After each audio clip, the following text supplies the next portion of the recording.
Bismillahirrahmanirrahim.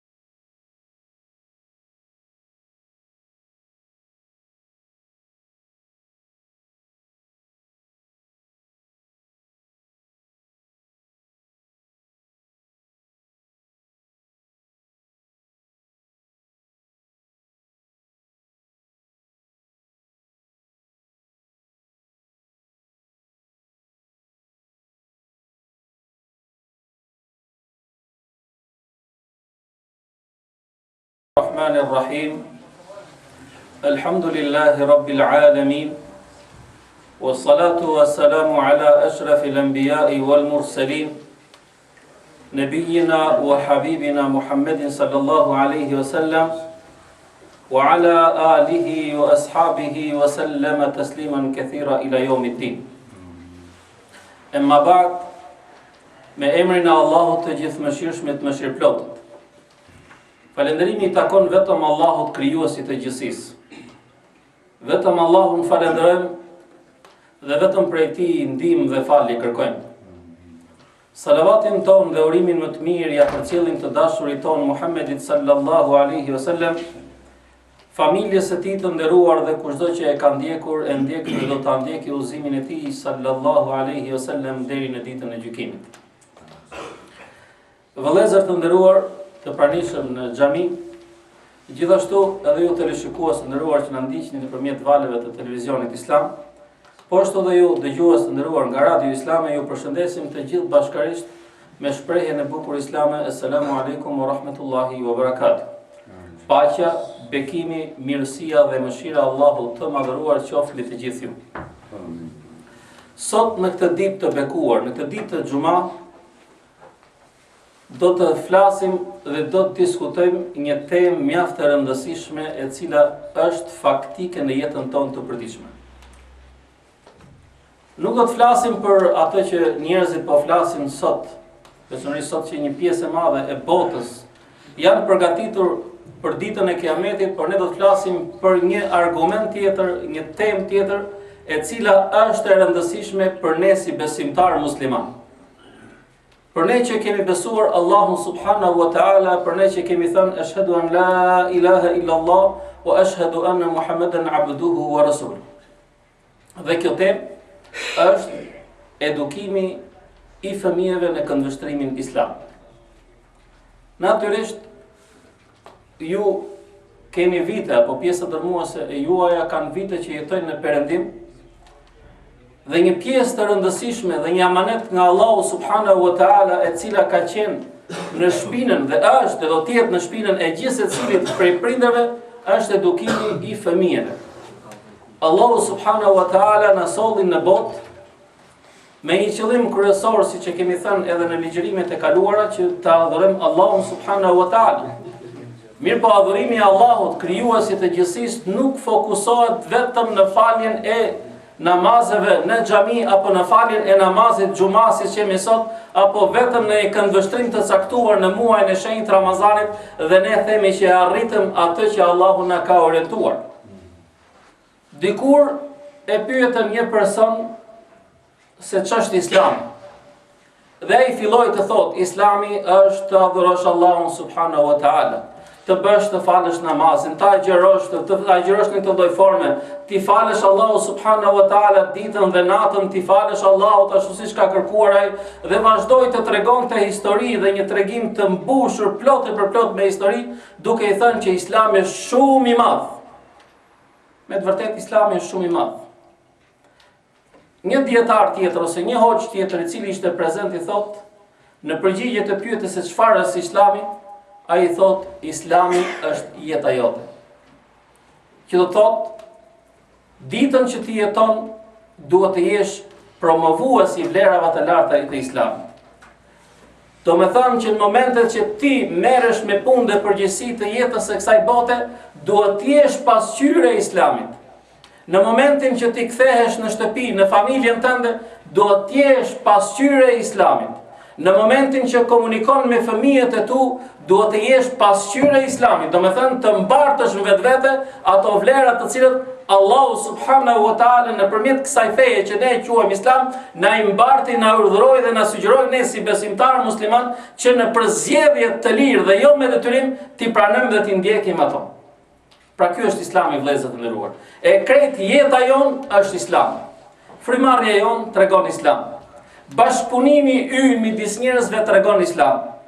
Nuk është Islami vetëm ardhja në xhami, përqendrimi në safet e xhamisë dhe ne themi e kompletuam detyrimin ndaj Allahut subhanahu wa taala, ose ndoshta tani kur dalim në këndvështrimin e edukimit të fëmijëve në aspektin islam, dikush mund thotë që unë i kam sjell fëmijët diçtune apo ditë apo një ditë të javës për t'i edukuar ata me surën xhami apo me disa nga ajetet e Kuranit për t'u studiuar ato, thotë unë e kam mbaruar obligimin tim ndaj fëmijës tim. Ky është një gabim i madh, vëllezër të nderuar. Është një gabim i madh në të cilin njerëzit në përgjithësi pa përjashtim bien në të. Pejgamberi i Allahut Muhamedi sallallahu alaihi wasallam në një hadith thotë që fillon edukimi i fëmijëve 20 vjet përpara se të lindin ato. Si thot pejgamberi sallallahu alaihi wasallam, 20 vite para se të lindin ata edukohen. Si ka mundësi që 20 vite para se të lindi fëmia ai të edukohet? Kur ende nuk është i rrethes, ose ende nuk është krijuar dhe formuar në barkun e nënës. Atëherë përgjigjja e kësaj është ai fillon me edukimin e nënës dhe babait të këtij fëmie. Dhe kështu zinxhir shkon brez pas brezi, 20 deri sa ne trashëgojmë dhe themi ato genet e mira që gjithë secili apo atë përshtatshmërinë e brezave e cila shkon deri në 7 breza që ruhet ndjenja, ruhet ajo raca e mirë, ruhet tradita e familjes dhe kështu me radhë. Thot pejgamberi sallallahu alajhi wasallam, 20 vite përpara fillon edukimi i fëmijës. Mirë, po ç'bën vakia, po çfarë ndodh me ne sot, me muslimanët bashkëkohor, por edhe me shqiptarët njëkohësisht bashkëkohor? E fillojmë dhe kujtohemi për edukimin e fëmijëve ton 20 vite pasi ato janë lindur. Pra, 20 vite pasi janë lindur fëmijët tanë, ne kujtohemi se duhet të kujdesemi dhe duhet të edukojmë ato. Kur feja islame na orienton 20 vite përpara, ne themi dhe veprojmë 20 vite mrapa. Duke i bërë të dyja bashkë, ne jemi 40 vite mrapa edukimit të fëmijëve tanë. Dhe si ka mundësi, thamë të parën, edukohet nëna dhe babai i fëmis para se të martohen. Në të dytën është që ne, Allahu na furnizon dhe na begaton me fëmijët tanë. Mirë, po harrojmë ditë pas dite t'i edukojmë dhe të kujdesemi me ta t'i edukojmë siç duhet. Sa janë fëmijët vegjël foshje, themi janë vegjël, do rriten akoma. Sa fillojnë të rriten dhe janë gati për foshnjore, themi ende s'ka problem se janë vegjël, do mësohen, ende janë të rritë. Në klasë të parë në fillore, themi ende janë vegjël, nuk kanë kuptuar ende, ato nuk kuptojnë nga kjo dunia, do rriten, janë ende djem apo vajza engjëllor. Mbaron shkollën 8 vjeçare apo 9 vjeçare, mbaron shkollën e mesme, mbaron universitetin, djali apo vajza dikujt nuk i përgjigjet më dhe nuk ja vështron më. Dhe thot mas 20 vitesh, si për nuk po më përgjigjet më djali dhe vajza, nuk po më ngjën llafën. Unë e orientoj diçka dhe ai bën diçka tjetër. Unë i kërkoj që të kthehet në vendlindje, ai nuk pranon të kthehet në vendlindje. Unë i kërkoj të martohet në vendlindje, ai nuk pranon të martohet në vendlindje. Unë e orientoj që të rrim bashkë në një familje të madhe, ai nuk pranon që të qëndroj me ne në familje, po dëshiron si shokët dhe bashkëmoshatarët e tij që kur kanë mbushur moshën 18 vite, jetojnë në godina të veçanta, në banesa të veçanta, në një jetë tjetër për tjetër. Pra pse vjen kjo, vëllezër të nderuar, se ne gjatë gjithë etapave të rritjes së fëmijëve tanë i neglizhuam ata. Dhe në rastin konkret tu në emigrim ku jemi ne, Allahu subhanahu wa taala ju ka sprovuar me mungesën tuaj në përkujdesje të drejtë për drejtë për edukimin e fëmijëve, duke qenë në emigrim dhe pjesa më e madhe e fëmijëve kanë qëndruar në vendlindje me nënat, me të afërmit, me shokët, me miqtë dhe me gjithë të afërmit. Dhe në rastin më të madh, fëmijët të cilët kanë pasur raste të tilla kur prindi ka jetuar në perëndim, ana ekonomike e tij ka qenë shumë më mirë se sa e bashkëmoshatarëve të tij apo bashkëmoshatarëve të saj në fshatin, në qytetin, në lagjen apo në shtëpinë dhe territorin ku ka jetuar. Duke qenë kjo lloj situate, edhe më shumë është llastuar me edukatën e cilën ai ka gjetur apo ajo vajzë ka gjetur në shoqërinë e tij. Nëna gjithmonë i ka ardhur keq për vajzën e saj dhe këtu bën një gabim të madh edhe nënat në përgjithësi që gabojnë në edukimin e vajzave në veçanti, duke pretenduar se janë të vogla dhe ende do të rriten dhe do të edukohen. Dhe duke qenë kjo lloj situate, ata u rritën atje, ju kaluat vite këtu dhe vit pas viti erdhi situata që alhamdulillah pjesa më e madhe e juaj i kanë sjell fëmijët e tyre këtu.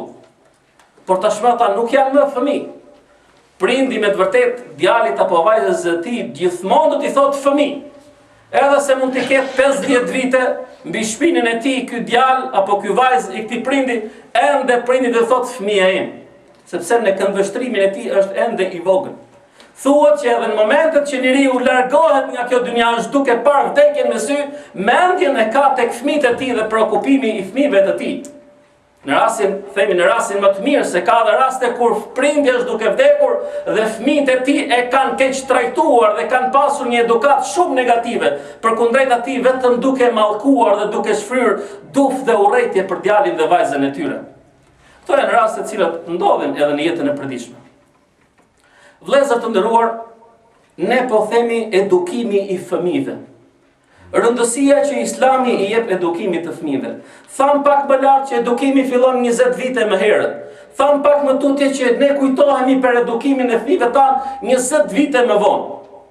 Pra kemi një distancë të madhe. Ne tham dhe themi dhe do të themi, thot pejgamberi Allahut Muhamedi sallallahu alaihi wasallam, që besimtari musliman e ka përgjegjësi djalin dhe vajzën e tij mbi shpatullat e tij dhe do të japi llogari për atë ditë që do dalin përpara Allahut subhanahu wa taala. Ditën e madhe, ditën ku njerëzit do të kenë halle dhe probleme të tjera, një prind do të japi llogari për fëmijën e tij. Babai dhe nëna për vajzën deri ditën që e ka martuar, dhe për djalin sa ka pas mundësi ta edukojë gjatë gjithë jetës së tij. Mirë po, nëse ne do të vazhdojmë të flasim dhe të sillim argumente, kemi mjaft argumente të dobishme dhe të cilat ne na e mbushin mendje se është e rëndësishme edukimi i fëmijëve në Islam. Dhe unë nuk e kam qëllimin sot të flas në këndvështrimin historik, të flas në atë që ju të gjithë emocionalisht, momentalisht në aktualitetin që jemi duke përjetuar dhe duke pritur çastet e thirrjes së namazit të xumas, të themi që elhamdulillah shumë mirë duhet të edukohemi, por unë do të hidhem në hapa konkrete.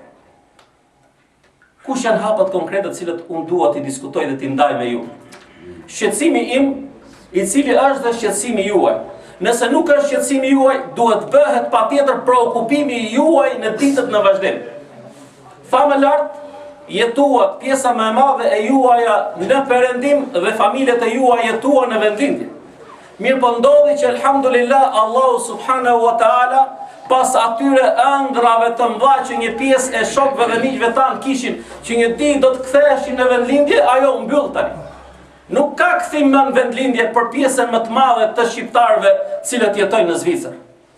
Duke qenë kjo lloj situate dhe duke u mbyllur ky lloj kapitulli, ne muslimanët shqiptar, por edhe shqiptarët në përgjithësi, në perëndim, kudo që jetojmë, i jemi përballë një dileme të madhe.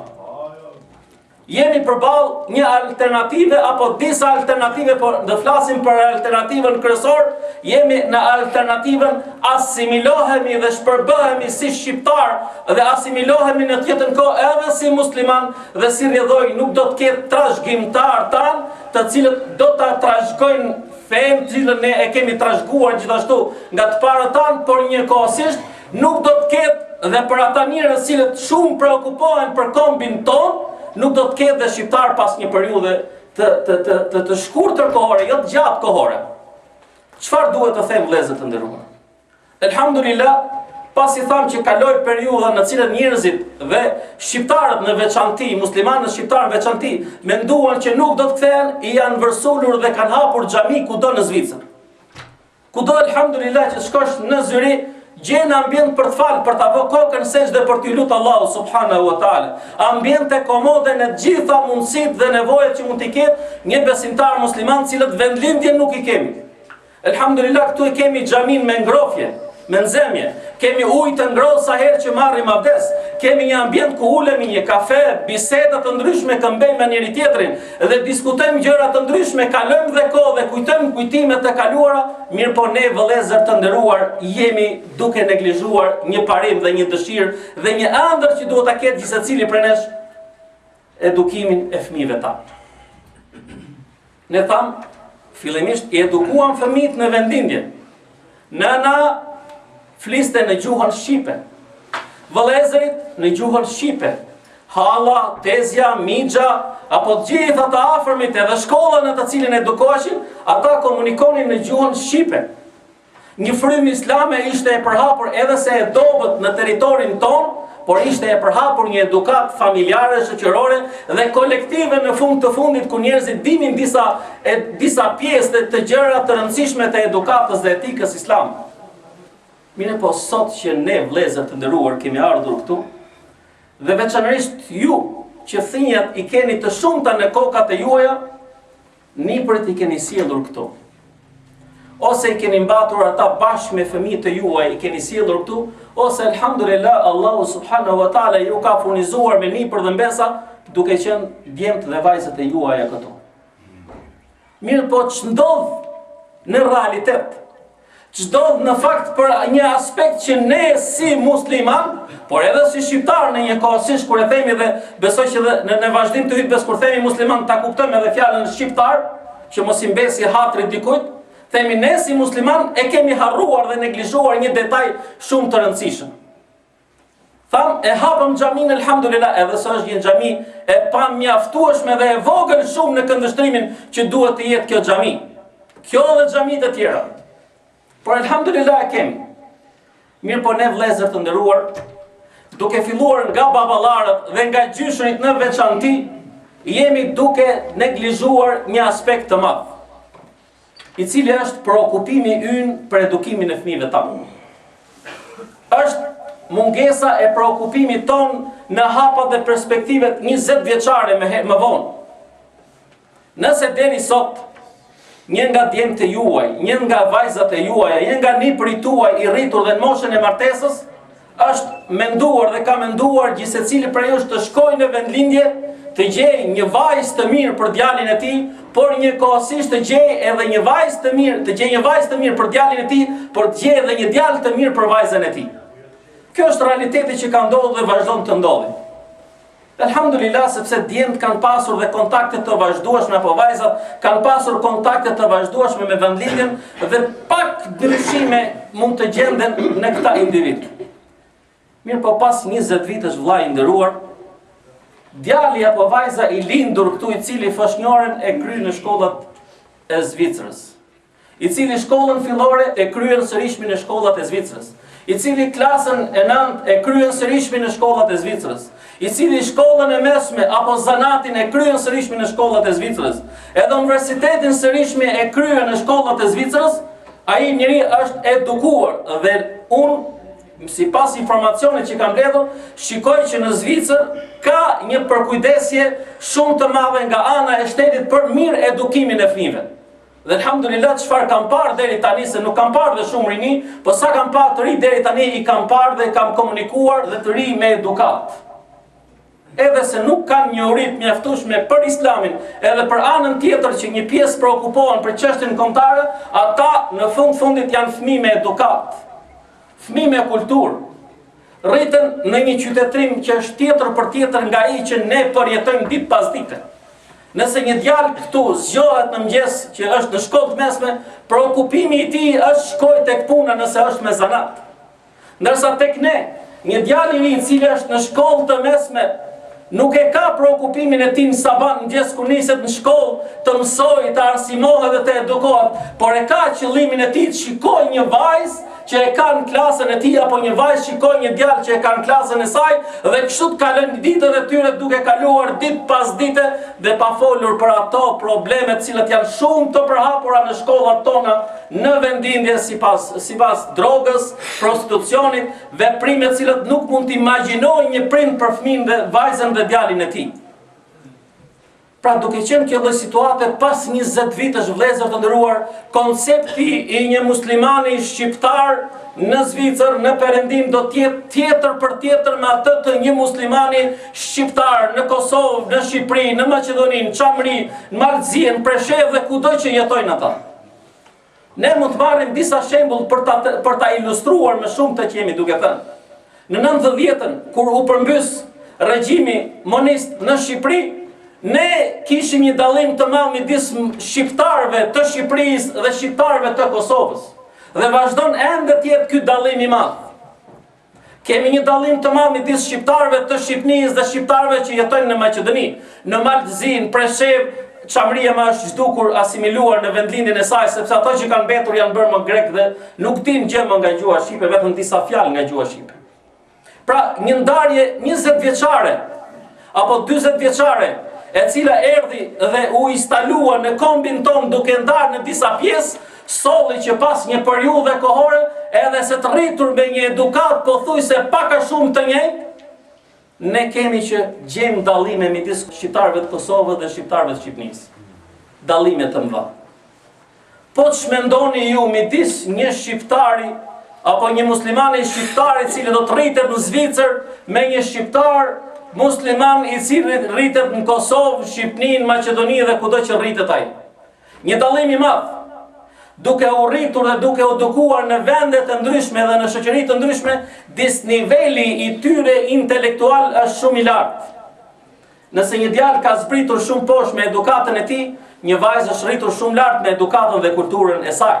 Nëse një vajzë është ulur shumë me edukatën e saj dhe kulturën e saj, një djalë i cili jeton këtu është rritur shumë në kulturën dhe edukatën e tij. Duke qenë kjo lloj situate, këta të rinj apo çifti i arshëm do ta kenë shumë të vështirë komunikimin e tyre bashkëshortor, i cili do cilli problemet që mund të jenë të asaj kohe, divorcet e shumta, siç po ndodhin në Shqipëri, unë nuk do të flas për Kosovën, divorcet e shumta ndodhin si shkak i mos respektimit të rregullave të fejesës dhe të martesës. Pra çfarë duhet të bëjmë ne vëllezër të nderuar?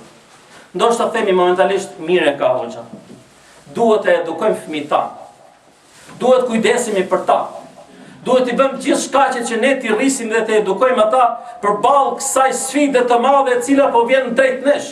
Siç ka ndodhur me muslimanët cilët jetuan dhe u emigruan në Turqi, ato martohen, edukohen dhe jetojnë midis njëri tjetrit sipas traditave të atij vendi, ashtu i është dhe do të jetë situata jonë pas 20 vitesh. Atëherë kush është alternativa vëllezër të nderuar? Shpesh thuhet, është e lehtë në fenë islame të thuash halal dhe haram. Fjala më e kollajt, më e lehtë që mund të cilësohet nga gjuha e një individi. Mirë, por në momentin që ne themi haram dhe themi halal, është që gjithmonë duhet të kemi përballë saj një alternativë. Ne tham pak më lart që kemi kujdes për fëmijët tanë si do të edukohen pas 20 vitesh. Atëherë kush është alternativa që ne na sugjeron këndvështrimi ynë si njerëz të civilizuar në një kohë të civilizuar? Ne vëllezër të nderuar, duhet që në mënyrë të koordinuar, në mënyrë të përbashkët, të çelim shkolla shqipe, shkollat kombëtare këtu ku jemi duke jetuar. Në xhami sot jemi ndoshta më shumë se 100 burra. Po të shikosh 90% e këtyre që janë në xhamat apo janë aktualisht janë të moshuar, cilët janë o pa punë, ose janë pensionista, ose janë invalid, ose kanë probleme të tjera. 10% janë rinj, cilët elhamdulillah janë aktualisht dhe mbarojnë namazin dhe ikin punë. Por sa fëmijë vëllezër të nderuar, sa djem dhe vajza ne kemi lënë në shtëpi tona apo kudo që janë atë. Ky ambient sot duhet të gumzhonte nga rinia islame, nga rinia shqiptare. Nuk ka. Ku janë të rita? Po të shkosh në disko, dhe kam dëgjuar informacione që kur shkon në disko, cilët janë këtu ke shqiptarë me vjetra, edhe se nuk kanë dëshirë të flasin gjuhën shqipe kur janë aty me qëllim që të mos identifikohen, ka shumë shqiptarë cilët shkojnë në disko, rinin mblidhen atje. Gëzën, jo se janë preokupuar të mblidhen se janë shqiptarë apo janë musliman. Ata mblidhen se është një vend rinor. Ne a kemi sjellur alternativa për rinin tonë vëllezër të nderuar? A kemi menduar për djalin dhe vajzën tonë pas 20 vitesh? Apo kemi menduar për nipin dhe mbesën tonë pas 20 vitësh? Apo ne ndoshta do t'jemi kalbur në varr dhe do të ndodhi shumë shpejt, një pjesë tani ende i dërgojnë kufamat në vendindje, po do të vi shumë shpejt situata që ne tashmë të vdekurit tanë do t'i varrosim këtu. Nuk ka pse t'i çojmë atje. Toka është e Zotit nga lindja në perëndim. Do të vi koha që do të kalbesh, do të tretesh në dhe. Djem dhe vajzat tuaja, cilët Allah subhanahu wa taala begatoi, të mundsoj që të bësh një jetë të lumtur me ta, i ke lënë mes rrugës dhe për mendimin tim individual, është nëse ti, apo unë, apo gjithsecili nga njerëzit nuk kujdeset për mirë edukimin e fëmijëve të tij, ai ka lënë fëmijët mes rrugës. Edhe se preokupimi ynë si shqiptar është që t'i ndërtojmë dhe t'i lëmë vila fëmijëve, por i lëmë ignorant në të njëjtën kohë. I bëjmë dhe japim bollëk të madh, por nuk përpiqemi t'i japim shkollën më të mirë ku jetë. Themi s'ka gale ta mbaroj shkollën se si shokët do shkoj dhe ky. Çfarë kanë ata njerëz që kanë arritur pozicione të larta në këtë botë, qofshin inxhinier, arkitekt e shumë të tjerë? Asgjë nuk kanë. Vetëm kanë studiuar, e kanë futur trurin e tyre në punë të funksionojnë dhe kanë arritur të bëhen njerëz të mençur, të zgjuar. Sa shqiptarë cilët kanë punuar këtu, kanë studiuar, janë edukuar dhe kanë arritur stade të larta. Në një kanton kam dëgjuar është një grua shqiptare e cila është bërë deputete, përfaqësuese e komunitetit themi në shqiptar, po ta quajmë ashtu. Në një universitet tjetër një shqiptar sërish mi dekan. Në aeroport një njeri shqiptar i rëndësishëm. Në jetën shoqërore kudo ka shqiptar. Pse disa individ shqiptar ecin dhe pjesa tjetër e shqiptarëve din vetëm llaç dhe tullat bëjnë asgjë tjetër? Pse ndodh kjo vëllezër të nderuar? Sepse ne fëmijët tanë nuk e edukojmë që në vogli, me dëshirën për t'u edukuar, për t'u rritur dhe sistemuar që t'jenë konkurrent në jetën e vazhdueshme. Mirë po themi, mjafton që thjesht luster me u bë. Mjafton themi që dish me rrugullu një mur, dish me rrugullu një tepik, dish me ly, dish me bë disa gjëra, mjafton ke baba sepse tot mjafton jeta është e gjatë, e lodhshme dhe ke pasuni. Mirë po vëllezër të nderuar, më i nderuar në mesin tonë ka qenë është do të jetë ai njeri i cili përpiqet që të gjithë pasurinë e tij ta shkrijë për të edukuar fëmijën e tij, djalin e tij dhe vajzën e tij. Edhe se shqiptarët pak a shumë në edukimin e vajzave janë skeptik se thonë po edukoj dhe shkon para tek burri huaj. Ajo është vajza jote. Pra vëllezër të nderuar, duke ditur që edhe minutat që kemi në dispozicion na mbaruan, porosia për këtë ditë xhumaje, për këtë takim është thjesht një shkëndi që ne të fillojmë ta mendojmë. Është një shkëndi e cila duhet bëhet pjesë e jetës tonë, e mexhliseve tona. Të mos mendojmë kur ulemi në tavolina me 2 apo 3 shqiptar se kush fitoi nga partitë politike në vendlindje, të mos merremi se kush nga ekipet ndërkombëtare fituan në olimpiadë të ndryshme apo në ndeshje të ndryshme, të mos merremi se kush prej këngëtarëve ka fituar vendin e parë, po të merremi me preokupimin dhe do të jetë preokupimi ynë individual dhe kolektiv, kush do të jetë perspektiva e fëmijëve tanë këtu ku jemi.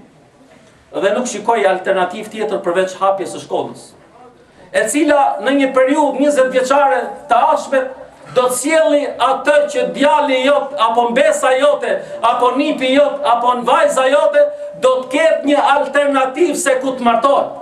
Do të ketë një alternativë se si të bashkjetoj në konceptin e larmishëm të kësaj jete, do më jetë bashkjetoj burr me grua siç mund ta kuptojmë. Të jetoj dhe ta pranoj këtë realitet ashtu siç është, duke ruajtur fen, traditën dhe atë natyrshmëri që Allahu subhanahu wa taala na ka dhuruar brez pas brez. Pra vëllezër të nderuar, të bëhemi shkaktar që fëmijëve tanë t'i japim alternativa.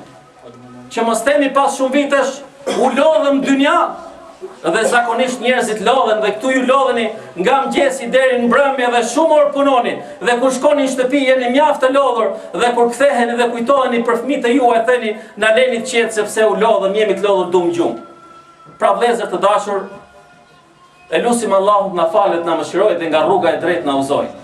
E lutim Allahun subhanahu wa taala që gjunahet që i bëjmë ditën dhe natën Allahut na i fal. E lutim Allahun subhanahu wa taala me emrat dhe cilësitë e tij të veçanta, që në rrugën e drejtë i udhëzoj të pauzuarit. E lutim Allahun subhanahu wa taala që në mendjet tona, në zemrat tona dhe në planet tona, në dëshirat tona, na mundsoj që ne të punojmë dhe të bëhemi shkaktar për edukimin e brezave të ardhshëm. E lutim Allahun subhanahu wa taala sot në këtë ditë xumaje, që pranohen lutjet dhe duat e besimtarëve musliman. E lusim Allahu na fal, na mëshiroj në rrugën e drejtë, na uzoj dhe rinin ton veçanti ta ruaj dhe nga drejtimi i Allahu subhanahu wa taala ta uzoj. E lusim Allahu subhanahu wa taala për motrat dhe vëllezërit tan kudo që janë, Allahu t'i falë t'i mëshiroj. E lusim Allahu subhanahu wa taala për gjithë ata muslimanë që janë në Kosovë, Maqedoni, në Shqipëri, Malzi, në Çamrin, Preshevë dhe kudo që janë, Allahu t'i falë t'i mëshiroj. Ata që janë pa bukë me ushqim t'i furnizoj. Ata që janë pa stre, Allahu me stre t'i furnizoj. Ata cilët kanë hallë dhe probleme në trupat e tyre dhe në familjet e tyre, Allahu t'ja lexoj. E lusim Allahu subhanahu wa taala që dhe muslimanët kudo që janë botë, Allahu t'i falë t'i mëshiroj. Dhe inshallah nga luftët dhe nga plagët e përditshme t'i largoj. E lusim Allahu subhanahu wa taala me emrat dhe cilësitë e tij të veçanta, që në këtë botë të trazuar Allahu paqen dhe mirësinë e tij të pavotishme të sjell. Aqulu qawli hadha astaghfirullaha li wa lakum wa lisa'iril mu'minina wal mu'minat. Subhana rabbika rabbil izzati amma yasifun. Wassalamu ala al-mursalin walhamdulillahi rabbil alamin.